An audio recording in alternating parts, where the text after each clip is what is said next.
Good day, ladies and gentlemen, and welcome to the RF Industries second quarter fiscal 2020 financial results call. At this time, all participants are in a listen-only mode. Later, we will conduct a question-and-answer session. As a reminder, this call is being recorded today, Thursday, June 11th, 2020. At this time, I'd like to turn the conference over to Jim Byers with MKR Investor Relations. Please go ahead. Thank you, operator. Good afternoon, and welcome to RF Industries' second quarter fiscal 2020 financial results conference call. With me on today's call are RF Industries President and CEO, Rob Dawson, and Chief Financial Officer, Mark Turfler. Before I turn the call over to Rob and Mark, I'd like to cover a few quick items. This afternoon, RF Industries issued a press release announcing its second quarter fiscal 2020 financial results. That release is available on the company's website at rfindustries.com. This call is being broadcast live over the internet for all interested parties, and the webcast will be archived in the Investor Relations page of the company's website. I want to remind everyone that during today's call, management will make forward-looking statements that involve risks and uncertainties. Please note that except for the historical statements on this call today may constitute forward-looking statements within the meaning of Section 21E of the Securities Exchange Act of 1934. When used, the words anticipate, believe, expect, intend, future, and other similar expressions identify forward-looking statements. These forward-looking statements reflect management's current views with respect to future events and financial performance and are subject to risks and uncertainties, and actual results may differ materially from the outcomes contained in any forward-looking statements. Factors that could cause these forward-looking statements to differ from actual results include delays in development, marketing, or sales of products, and other risks and uncertainties discussed in the company's periodic reports on Form 10-K and 10-Q and other filings with the Securities and Exchange Commission. RF Industries undertakes no obligation to update or revise any forward-looking statements. Additionally, throughout this call, we will be discussing certain non-GAAP financial measures. Today's earnings release and the related current report on Form 8-K describe the differences between our non-GAAP and GAAP reporting and present the reconciliation between the two for the periods reported in the release. I now turn the call over to Rob Dawson, President and Chief Executive Officer. Rob? Thank you, Todd. Good afternoon, everyone, and welcome to our second quarter fiscal 2020 earnings conference call. Thank you for joining today's call. I hope that all of you and your family and friends are staying safe and healthy. I'd like to start my comments by providing some detail around the significant challenges we experienced during the second quarter and how we responded. And then I'll turn to what we're seeing now and why we think things are moving in the right direction. I don't want to dwell too much in the past of what has been a difficult operating environment for most businesses, but I do think it will be helpful to share our experiences in the quarter to better understand our results and then get on to what's next as we continue to execute on our growth strategy. As an essential business, we remained open during our second quarter to serve and provide support to our customers, even as much of the world was shutting down. During this period of uncertainty, we continued to focus first and foremost on the health and safety of our employees, our customers, and our suppliers. Protecting these resources is of the utmost importance, and we have taken significant actions to ensure everyone's safety. On behalf of the board and management team, I want to first thank our employees for their fortitude, innovation, and positive spirit in providing essential services to our customers with little interruption. Our production and support teams are the rock stars of this company and kept things moving throughout a difficult time. I can't thank them enough. We stated on our last earnings call in March, which occurred only days prior to the mandated stay-at-home orders, that we were unsure of the full economic impact of the coronavirus and anticipated that it may present a short-term speed bump in our growth. My exact quote was that even with the situation around us potentially getting difficult, our balance sheet gives us flexibility to manage the business as well as weather any crazy storms like the one we're dealing with at the moment. In fact, the timing of this unfavorable economic event occurred right in the middle of our second quarter, which ended on April 30th. Needless to say, it had a significant impact on the results that we're reporting today. Lots of companies have released results through the March timeframe, but when you include April in the results, you definitely get a picture of how difficult the operating environment became. While we clearly saw our sales impacted in the quarter, even with the tough environment, we were able to deliver adjusted EBITDA of $176,000. It's also important to note that we came out of the quarter with substantially the same cash of roughly $14 million and overall financial position we had going into the quarter. All things considered, we weathered it pretty well. Looking back on the quarter, in February we were executing well on our go-to-market plan and generating solid momentum, with good run rate business and a healthy pipeline in our project business. Through the early part of March, our results were on track with our outlook. However, as we moved further into March and began operating during the stay-at-home period as an essential business, things became tougher and our operations were negatively impacted. More on that in a moment. By mid-March, as California and New York locked down, we saw many of our customers close up shop for a period of time, including some distributors. And by late March, we saw the momentum we were building drop off significantly. The challenges continued into April. What started with project delays worked its way through other areas of our business, including some customers in our OEM segment closing down for several weeks. Eventually, our generally healthy and diverse distribution business was affected, as many of our distributors reduced orders or temporarily closed some locations. And we saw our project-based business heavily impacted on numerous fronts, starting with the obvious CapEx spending pauses, as well as with field work crews encountering difficulty picking up materials, accessing buildings and venues, getting right-of-way to do installation and maintenance work, and finally, local zoning and site lease challenges made it difficult for tower and neutral host companies to execute on build plans. All of these factors contributed to most things getting delayed, with customers holding off on accepting shipments and pushing things out for some amount of time. It felt like the world stood still for a while. The project business was basically missing in the final 6 to 7 weeks of Q2. And the roughly $3 million plus in related sales that we expected in the quarter didn't happen. And that's just the project work, since in addition, our core run rate was slower than usual. As I've said before, with a company of our current size, a few $1 million in revenue makes a big difference. And in April is when we really saw the impact. Things were equally challenging from an internal operations perspective.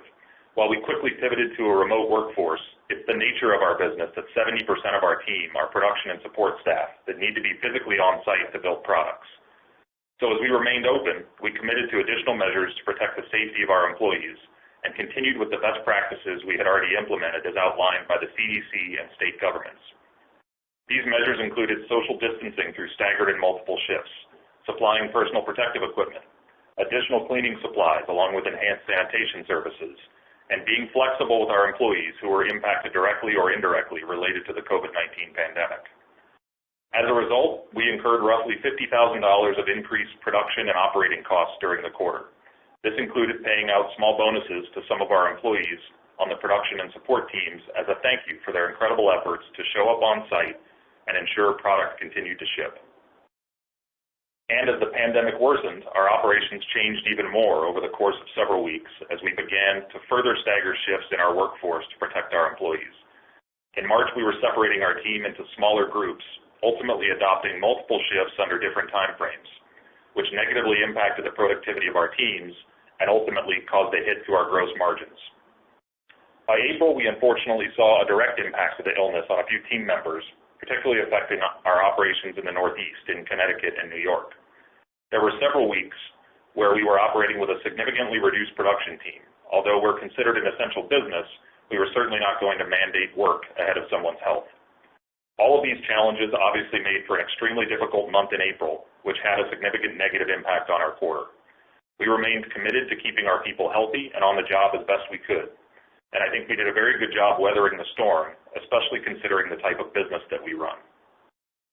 And while many things were out of our control, we focused on the things we could control: inventory levels, sales and customer service effort, and taking care of each other. Most importantly, I'm very thankful that all of our teams made it through, including healthy recoveries by all affected team members. Thankfully now, let's change gears and talk about what we're seeing currently and where we're going as we continue to execute on our long-term growth plan. While May was challenging and felt a lot like April, as we move further into our current quarter, we're starting to see things improve. Not in every aspect of our business, but we're certainly seeing signs of life around purchasing and a slight pickup in our core run rate business. We also continue to integrate the 2 acquisitions that we did last year. There's a balancing act here. You have to acquire, then you have to integrate and digest. It takes a while to bring these things in and get the momentum, and we haven't yet seen the full potential of these 2 acquisitions. In fact, with a couple of quarters behind us since our acquisition of telecom supplier Schroff Technologies, we're starting to see increased activity and positive momentum around new business development in this division, and are beginning to build a nice pipeline of opportunities, both for small cell and their thermal cooling solutions. As many of you know, SchroffTech brought us two primary product offerings. The one we've spoken more about is the family of custom-designed, pole-ready 4G and 5G small cell integrated enclosures, which provide improved aesthetics and reduce small cell installation time from days to hours. SchroffTech both expands our overall offer in the small cell bill of materials so that we can capitalize on the upcoming network densification opportunity, and also diversifies our exposure to the carriers, giving us additional buckets of money to tap into within the carrier CapEx spend. The second offer from SchroffTech is an energy-efficient thermal cooling solution for wireless base stations and remote equipment shelters, which can decrease a telecom carrier's air conditioning costs by up to 75%. You'll hear us use the term direct air cooling, or DAC, when discussing opportunities for these solutions. So in addition to the substantial opportunity we see within small cell, SchroffTech's thermal cooling solutions enable us to offer a definitive value proposition centered around a better design and clear cost and energy savings, and is allowing us to initiate a different kind of sales conversation with a new set of customers. To give some color on the types of new opportunities we're seeing, let me walk through a few of them. We're currently engaged with a large North American carrier that's doing a trial of a potential cabinet retrofit using SchroffTech's DAC thermal cooling solution, including remote monitoring, temperature regulation, and cooling of the equipment in the cabinet. This kind of solution is particularly relevant today. With the shift to remote working, there's a substantial increase in the demands placed on existing wireless and wireline infrastructures, including potential heat issues inside cabinets, enclosures, and small buildings. The energy savings proposition that we can offer is a key driver behind our opportunity with this carrier, and we're seeing similar opportunities with other potential carrier customers as well. Second, we continue working with a large U.S. carrier on direct air cooling upgrade kits in several markets, with expected monthly recurring business to continue and increase into calendar Q4. Third, we're in discussions with a large carrier to drive spec position for SchroffTech direct air cooling units in their cabinets. This could lead to several thousand sites over the next few years. Next, we have ongoing small cell concealment shroud opportunities in the Northeast with another large wireless carrier, where we have a long-standing relationship. And finally, we're actively beginning discussions with a few traditional wireline distributors, where we believe we have a relevant offer and market opportunity in the wireline carrier and rural telco space, with MSOs and to push further into the smaller edge data center segment. Each of these opportunities ranges from a few $100,000 to a few $1 million over multiple quarters. While some are still in early stages, many of these are conversations that have started in the last 3 to 4 months, which makes us feel very positive on the long-term growth prospects for the SchroffTech business and reinforces the reason we did this acquisition. There are several more similar opportunities that I look forward to discussing in the future as we make progress in our sales efforts. We believe the significant opportunity we see around our direct air cooling solutions is only going to get bigger, as any place where there's a cabinet, small enclosure, large enclosure, or small building that houses electronics is an opportunity for direct air cooling. And we're well positioned with a patented product line that's squarely focused on improved technology and the related energy savings. Looking ahead, while we experienced delays in a large number of capital projects across all segments in Q2, we're hopeful that this delayed business will reappear later this fiscal year and into 2021. The part we do know is the wireless spend will recover, as now more than ever, users are demanding more from their carriers, which will drive the need for continued investment in their networks and the related infrastructure. We continue to feel very confident in how we're positioned to take advantage of this eventual infrastructure spend. In addition to the SchroffTech opportunities that I discussed earlier, we have several other opportunities at various stages in our pipeline. I want to reiterate that the multiple DAS and structured cabling projects that we have in play for a large carrier, the several DAS projects for stadiums, large venues, and large office buildings, the small cell densification deployments in metro areas, and the anticipated Tier 1 carrier spend have all seen delays due to CapEx shifts, building access issues, or crew shortages that we expect to be back on track soon. Also, we continue to gain approvals for a quick-turn fiber program with carriers and neutral host companies. Looking at Q3, it remains difficult to provide specific guidance in the near term due to the continued uncertainty around the impact of the coronavirus on our supply chain and on our customers. Having said that, we had already expected much of the wireless carrier spend to be loaded in the back half of our fiscal year. While that may now get pushed into our next fiscal year, we do believe we'll see a much more consistent spend going forward, as long as the world doesn't see repeated disruptions during that time. As you may have seen through our 8K filing, we received funds under the Paycheck Protection Program, or PPP, in early May, totaling $2.8 million. This funding we received has given us an opportunity to continue to work through these uncertain times with most of our team intact. With the funding, we've been able to keep our people employed with benefits, even as we clearly experienced reduced activity. We've also been able to take advantage during this period of lower activity to cross-train our team and expand their skill sets so that as we continue to recover, we'll be in a much stronger position in terms of our production capabilities. The PPP loan that we received is intended to be forgiven, subject to any provisions of the CARES Act. Lastly, given the current challenging environment and continuing uncertainties of the pandemic, our board of directors has elected to suspend our quarterly dividend payment. We believe putting our dividend on hold is the right thing to do, and that in the current environment, these proceeds are better used to strengthen our business and seize on opportunities to regain some of the growth trajectory that we were generating prior to the pandemic. Specifically, we have accelerated our investment in our business generation resources and activities related to the ShrofTech solutions that I mentioned earlier, and to further diversify our relationships in the carrier ecosystem. We also continue to upgrade talent and look forward to continuing to streamline our organization. Additionally, we remain squarely focused on delivering shareholder value, and as we've consistently said, consolidation probably makes sense in our industry. Like any responsible company, we're always looking at value-enhancing opportunities. We're confident in the long-term prospects of our business and remain focused on our growth plan to drive demand creation and expand our participation into different buckets of CapEx spend. The board and leadership team are confident that with our solid financial standing, we remain well-positioned to successfully navigate through this challenging operating environment and emerge a stronger company. We will be flexible and ready to react to anything thrown at us, since we expect things to continue to be fundamentally different and certainly erratic at times. With that, I'll now turn the call over to Mark for a detailed review and discussion of the financial results for the quarter. Mark? Thank you, Rob, and good afternoon, everyone. Jumping right in, our net sales in the second quarter were $10.4 million, a decrease of 23.7%, or $3.2 million, compared to $13.6 million in the second quarter of fiscal 2019.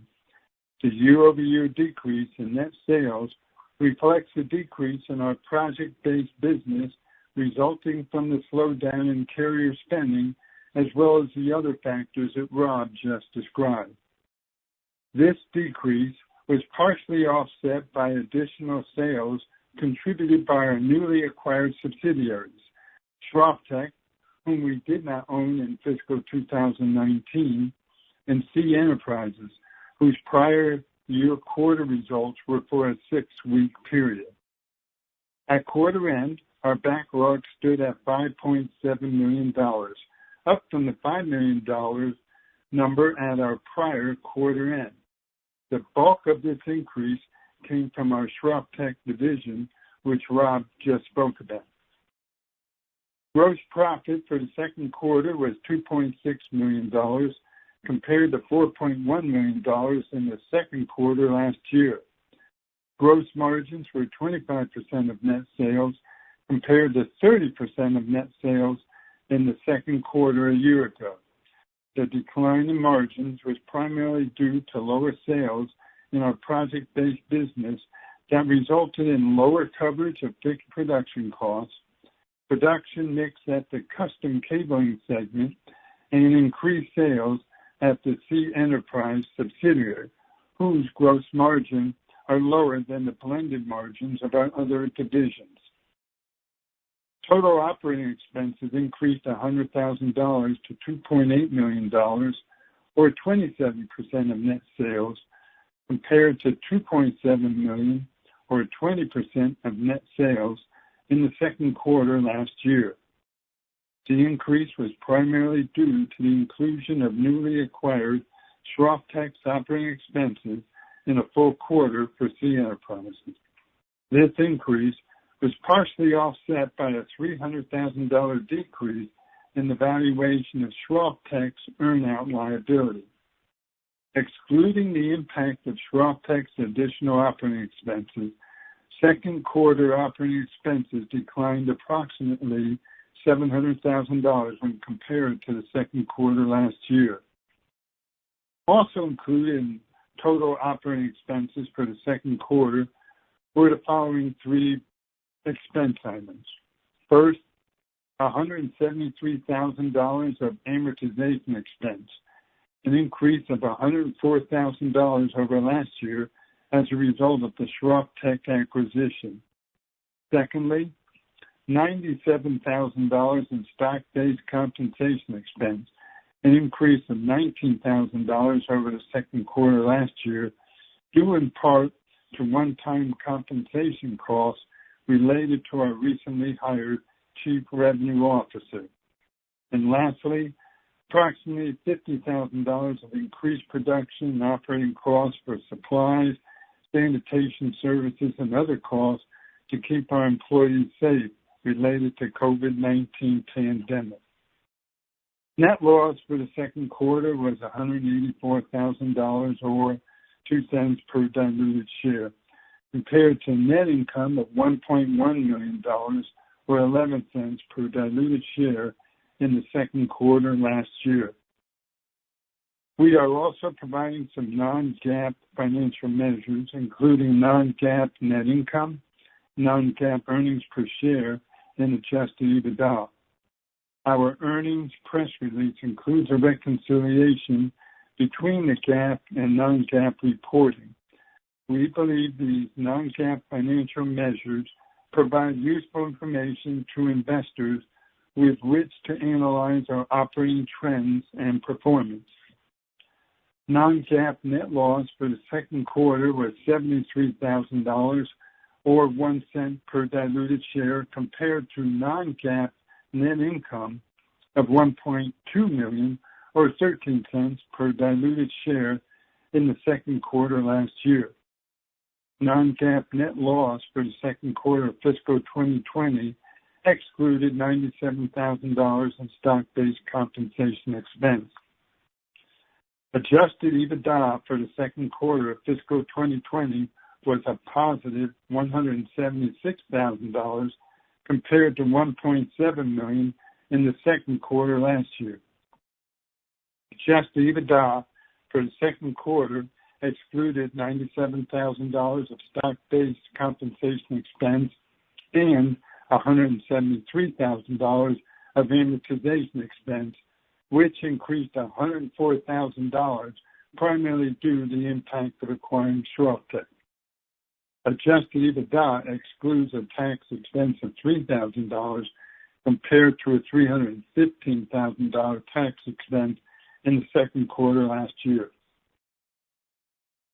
With our financial position of cash and cash equivalents of $14.1 million, working capital of $23.5 million, and a current ratio of 5.1 to 1 at the end of the second quarter, we remain well positioned to navigate through this challenging operating environment and emerge a stronger company.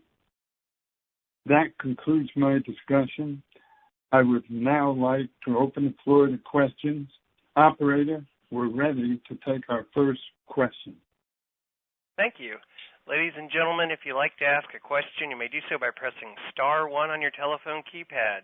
If you're using a speakerphone, please make sure your mute function is turned off to allow your signal to reach our equipment. Again, please press star 1 to ask a question. We'll pause a moment to assemble our queue.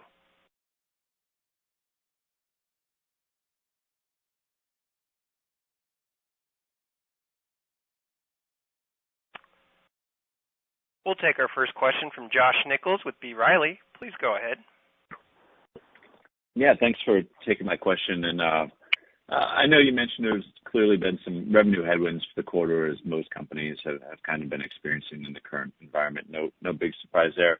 But one thing I did want to mention is like the company's historically, and this quarter as well, done a very good job about managing the bottom line with this variable cost structure, with still generating positive EBITDA, like despite the revenue headwinds. How should we think about the OpEx expenses going forward as we look at the back half of this fiscal year and the company's commitment to kind of getting back to being consistently profitable? Yeah, thanks, Josh.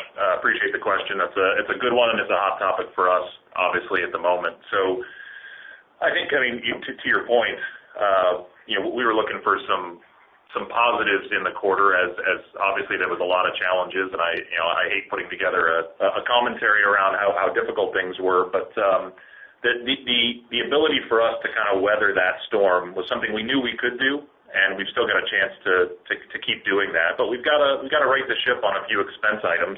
I think I mentioned the PPP loan that we took after Q2 ended. That's allowed us to keep our team generally intact and try to get through what's continuing to be a difficult operating environment. But that money is meant to get you through 8 weeks roughly and make sure that everyone's intact, which we've done. Our intent is that will be forgiven. We're using that for the correct things, and our expectation is that loan will be forgiven in the time frame that the CARE Act has kind of set out. So beyond that, I think if we return to growth levels and sort of see the revenue return that we saw disappear during the quarter, I think it gives us an opportunity to keep our team generally intact from an expense load. If we don't see that, we'll have to make some adjustments. We've already started to review that pretty aggressively. The one big misnomer that kind of happened in Q2 is our gross margins get hit in a weird way when the productivity of our production team falls off. So we need to make sure those folks are able to keep working, and we have to make sure we're keeping their schedules full. If that were to change, then we're just going to have to right that ship to get it back to where we have a little more in variable and less in the fixed cost side. We built the engine over the last couple of years around the growth numbers that we were seeing, and as I mentioned, getting in even to early March still looked like we were going to be okay from that, and then it got real quiet and weird there for a while, and so there's certainly an opportunity for us to shore up the expense line, rely a little more on variable and outsource pre-finishing and outsource labor in places. Additionally, though, I think we also need to make sure we're investing in the continued growth of our Shroff-Tech investment and generally the carrier space. So I think that there's a balancing act here of how many production team members do we need versus making sure we keep our business generation engine intact and even potentially accelerate. I'm not great at sitting still and waiting out a global pandemic. We've generally done that for a few months, but we're kind of at a point where, to your question, we need to shore up some of the expense line, which we're absolutely doing. At the same time, we've got an opportunity to come out of this in a strong way as the spending gets a little more consistent.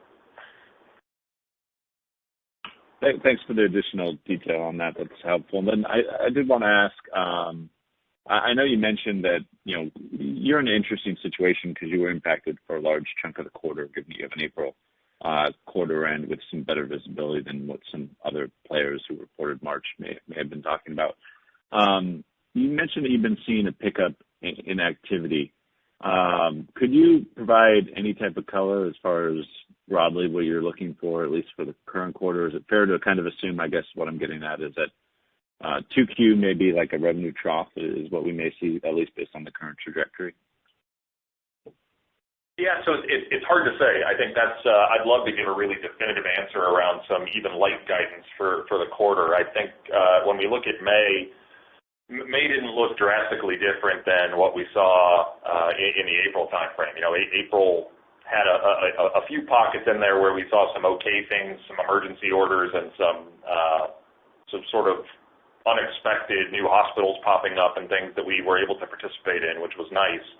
I think really what we're seeing now in June is the world seems to be getting back to some purchasing patterns that are more consistent and that we understand. We're also hearing the projects that I mentioned a whole bunch of that were kind of put on hold or pushed out. We're starting to hear chatter about timeframes and when customers will be releasing various budgets and expectation of installations. So it's hard for me to know, is that going to happen? We're halfway through our third quarter roughly now, and I think we're in a place where we're starting to see it open more, and I expect to. I'm hopeful that June will be better than what May was, and this is normally a time of year where we see an acceleration for the outdoor build season in a lot of our wireless business. We've got a nice pipeline of stuff. I can't be certain that all of that's going to hit in the third quarter, so it's hard for me to specifically define it. If we were to have a tough Q3, I think Q4 would be a meaningful recovery over that with what we see at this point. So I know that's not a direct answer to your question. The reason it's tough, I think, in the amount of our business we now do in fast turn can change in a day. We had weeks where it was like, man, is this going to recover in a meaningful time frame? And then the next day, here comes the big kind of fast turn orders that had to go out in a day or two. So we have that dynamic plus these projects just sitting on the sidelines. I'd love to say that in July we'll start to see those accelerate, but if for some reason that were to happen into the August time frame, then that would miss our third quarter. So I don't know how to give you an exact number, but I don't expect Q3 to be an amazing quarter. But I think that's part of the reason why we did go and request and receive the PPP funds, because in that time frame it was really hard to tell what was going to happen next. And once I started seeing the distribution business affected, that had been pretty steady and it's been accelerating. I mean, our cable and connector segment grew 20% in Q2 over Q1, and that's with a massive drop off in the final month. And so seeing those start to come back is helpful, but those aren't the huge dollars that will drop and allow us to kind of hit the big growth numbers. And then what are you seeing as far as 5G spend? Clearly, I mean, there was a big push out, at least in the first calendar quarter. Is that something that you're just hearing a little bit more chatter on, or is your guess that that's going to be more like calendar second half and into 21, whenever you're going to start seeing some of these larger orders potentially flow through?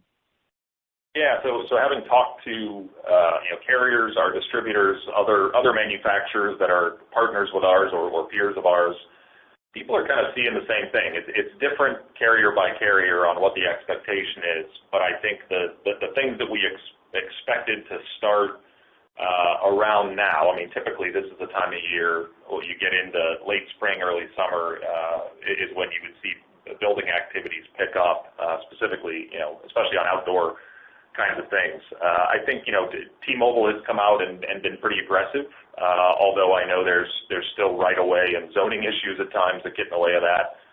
Verizon and AT&T have been, I would say, a little more passive, at least from what we've seen, and cautious and smart about it, which I think we believe is pushing out those projects and some of that increased spend a little further this year. We already expected this year to be back half loaded from a project perspective for us, which relates to a lot of that CapEx. I think if I'm a betting man, I'm going to say it'll start to pick up later this year, but I think into 21 is where I would expect there to be a larger sort of increase in that spend.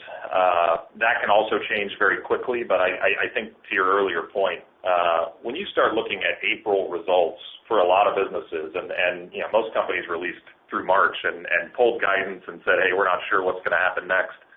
Having operated through April, it was an interesting time and caused a whole bunch of chaos. And I think that's when we started seeing CapEx get kind of held off and told, hey, we're not going to do any projects. We're not going to pull in any sites. We're not going to take any inventory because we have no one to receive it. Like, those are some of the challenges that are more logistics. You got to have people physically able to receive materials and then go out on site and do the work. So I'm expecting as states start to reopen, we're certainly hearing the chatter increase, which leads me to believe it's towards the end of certainly second half calendar, maybe a little further weighted towards end of calendar Q3 into Q4, and then 21. I would think we're going to have to see that spend because the demand is still there. And then just, I think you discussed briefly on like the gross margin profile. how should we be thinking about the gross margin going forward as far as the product mix between what you have with like custom cables and RF connectors, and how you think that's going to trend based upon what's in the pipeline today? Yeah, so I think that the better we do in the Schroff-Tech business, that'll help us. I mean, what we've said in the past is their margin profile is considerably better than what we have across the rest of our business. So I think I'm encouraged for multiple reasons on that business, but the margin profile will definitely help. The margins we saw this during Q2 were directly affected more by challenges of productivity, where you got some overhead built into your production teams, and yet you're not able to pump materials out in the same way. We've, I think, generally remedied most of those things around the social distancing setup and otherwise. And our margins, without that, our pricing and our margins on that side kind of stayed the same. It was really more about the variability of our teams and keeping those folks in place. So, I expected after Q1 that was kind of the trough in our margins. They obviously came down in Q2, but it was more about productivity than anything else. I think going forward, the better performance we see from our RF business and from the Schroff-Tech business and some recovery in the custom cable business. I mean, we were really impacted in custom cable, both from an order perspective, but also those two operations where that business primarily happens in Connecticut and New York were both heavily impacted personnel-wise. So I think we still have that 30%, kind of low 30s goal out there, and from a gross margin perspective, I think it's very attainable. It's where we should be, and we're expecting as the Schroff-Tech business picks up that will start to help us pull that margin higher. Mm-hmm. And then last question for me. Good to see that there's a number of opportunities in the pipeline with the recent acquisition of Schroff. How much revenue contribution was there from that acquisition, just so I could get a little bit better apples-to-apples comparison? And two, given the company's balance sheet and that a lot of these smaller competitors are probably in a tough operating environment, I would assume, but maybe without your financial wherewithal, would you consider this to be kind of a target-rich environment and in a position where you might be looking to do an acquisition or two over the next couple quarters? Yeah, so on the first part, Schroff-Tech, they had a light quarter largely. We had one specific project that we expected to ship out that didn't go, but they did just $1.2 million maybe in sales, something like that, in the second quarter, which was generally consistent with what they did in the first quarter. That's not what we expect that business to be short-term or long-term, frankly. We expect a growth engine there, but there was a definite impact on the small cell side of being able to get out and do a lot of that work because just the sheer definition of small cell is going in a densely populated area. Well, that made it really tough, and places like New York and New Jersey, where we have meaningful business in that space, came to a halt for obvious reasons. So we expect their contribution to certainly increase over time. Even with that, that's a profitable business. They do a good job, and that team's doing a nice job of helping us find these additional opportunities. To your second question around M&A, so we had a whole bunch of conversations going on leading into the world shutting down, and some of those have continued. I think sellers at the moment are a little skittish on, are they going to get real valuations, and do they feel like it's a fair time to do this? With that said, I think as time goes on, it'll get a little easier to understand new levels of revenue or profitability or difficulty in operating. And I do think there will be some decent targets. I'm still getting a few opportunities a week that come across my desk from a variety of sources. I think the thing that we just need to be cautious of is not getting lured into a bunch of little acquisitions that would be very difficult to do anyway. That's a lot of work for a small return. In an environment like today, can you physically get out, see an operation, get involved, and do the things you need to do to get involved? So I'm cautious, but I think over the next quarter or so, absolutely interested in going that direction and finding some of those targets. I think I've already got some in our conversations. We just need to let a little time go by and make sure that what we're seeing is realistic. Thank you. I'll hop back in the queue. Okay. Thanks, Josh. Ladies and gentlemen, as a reminder, star one for questions. Star one, please. We'll take our next question from Hal Granger with Greater Quarter Research. Please go ahead. Thank you for taking my question. I wanted to congratulate you guys on a very, very difficult quarter on having positive EBITDA and only a loss of only 2 cents per share, and maintaining your super strong balance sheet, which these days is more and more important. At the same time as taking care of your employees and your customers. So that's I think you guys did a good job with all that. So congratulations. Thank you. Can housekeeping item to start with, the right of use asset, does that have to do with ShropTech? That's lease accounting. It's the new lease accounting that we have to go through on the way we handle that from a balance sheet perspective. So that's what you're seeing there. Right. Okay. So that's independent of ShropTech? It is, yes. Okay. Can you review the dividends, which I think it's fine that you guys focus more on operations and growth and not so much on dividends. So I agree with the board's decision there. Can you give some sense about what the board's or your feeling might be regarding dividends in the future? Yeah, so it's something that we obviously review every quarter. The company's had a long-standing dividend in place going back 10 years, something like that, or close to it. And it's been a nice way, I think, to provide a return. It's become a 1.5% kind of yield over the course of the last little while as we've seen the current stock position. So we still review it quarterly.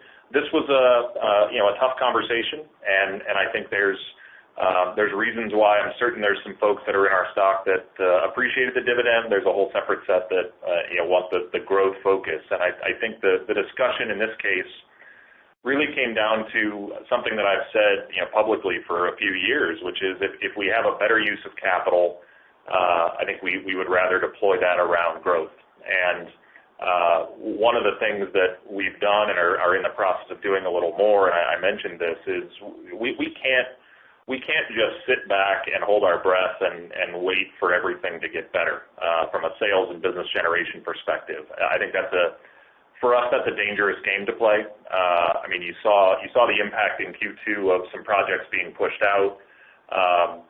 Fine, I don't love it, but it's the way things worked out. There's a chance for us to double down on some of these newer pieces of technology, ShropTech and otherwise, that we've invested in. And I think there's some business generation resources that we need to continue investing in and adding to the business, as well as upgrading talent overall. And it's not a huge expense, but when you look at on an annual basis paying out $750,000 or $800,000 in dividend payments, and then you look back on the last couple of years and the M&A that we've done, we've gotten some affordable and fair deals on the M&A side. We've added some good members to the team. I think investing in that now is a great time to do it with the intent of coming out of whatever this thing is in a stronger fashion with the right people in the right seats. We still need to streamline the operations in some spots to some earlier comments that I made. But I think that the better use of that capital is to both invest in our team in the right spots, as well as looking for some potentially good M&A that will likely present itself over the next few quarters. Okay, great, thanks. Can I ask you about Cables United? So when I'm looking at your financials, you talk about the $700,000 decline in expenses year over year. Some of that, I imagine, has to be employees somewhere. And then you mentioned that unfortunately, Cables United in Connecticut and New York was affected by coronavirus. when I'm looking at that, I'm kind of reading in that a lot of that $700,000 had to do with employee expenses at Cables United, and now after you've gotten your PPP loan, you've hired back a lot of those employees. Is that a correct read, or can you give us some color on what was going on there? Yeah, so you're partially right. I think that there's kind of two big things in there. One is we kept our entire team employed with pay and benefits through this entire process, and that was something that I said to our leadership team going back to early March timeframe, when it was pretty clear we were starting to see some weirdness. You got into the third week of March, and it was important to me that our team had some comfort that they were safe, they were going to have benefits. The last thing they needed was to worry about that changing, and we didn't really know what we were walking into. I mean, when we had our first quarter conference call back on March 12th, that night was the night we found out that schools were closing in California. The next Thursday is when California and New York sort of subsequently one after another shut down. So we made some decisions at that point to keep our team in seats with pay, with benefits, to keep them okay. Now, productivity-wise, obviously, as I talked about, we had some tough times. But the majority of what you're seeing there, we obviously had lower commissions and a few less hours being worked, less overtime. You start adding all that up, and it can get to a pretty decent-sized number, especially when you're comparing it to prior year results that were significantly higher. So you've kind of got a mix of some people costs in there, as well as just some lower expense loads. But we purposely did not go in and take out a bunch of folks in that business. Okay, great for you. That's I'm sure your employees appreciate that, and it pays off in the long run. Let me see. Let me end my questions with the project-based carrier spending. It seems to me that's something that likely will happen. It's not, as you mentioned, it's not clear when the timing is going to be. But is it reasonable to be pretty confident that the bulk of that carrier spend, which would have happened this calendar year, will happen in the future at some point? Hopefully, next calendar year. If it's not, hopefully this calendar year, but if not next. Yeah, so I think our expectation is that most of that should come back over time. The one uncomfortable part is the more time that goes by with restrictions of travel and locally showing up in certain places, it makes it harder, I think, to go through RFP or vendor selection processes, and some of the things carriers may be incentivized to be less creative about the number of providers that they use. We've been on a trajectory where we've been breaking into new things sort of consistently over the course of the last few years and seeing some upside from that, both in real time and then future looking. And the more time that goes by, and the harder it is to keep those relationships building and growing and getting your name into new places. That's my one concern around it from a positioning perspective. I think the spend is going to be there.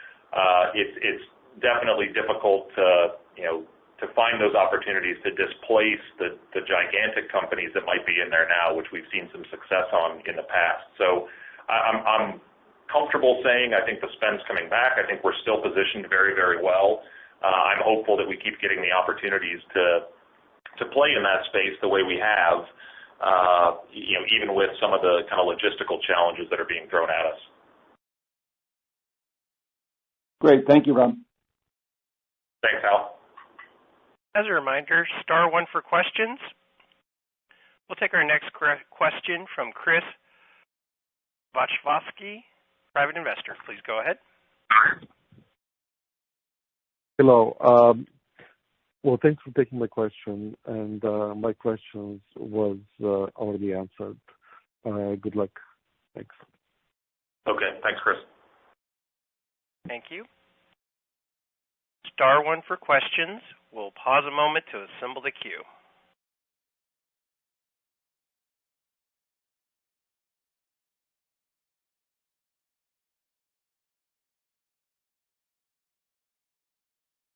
And at this time, we have no further questions. I would like to turn the conference back to your speakers for any additional or closing remarks.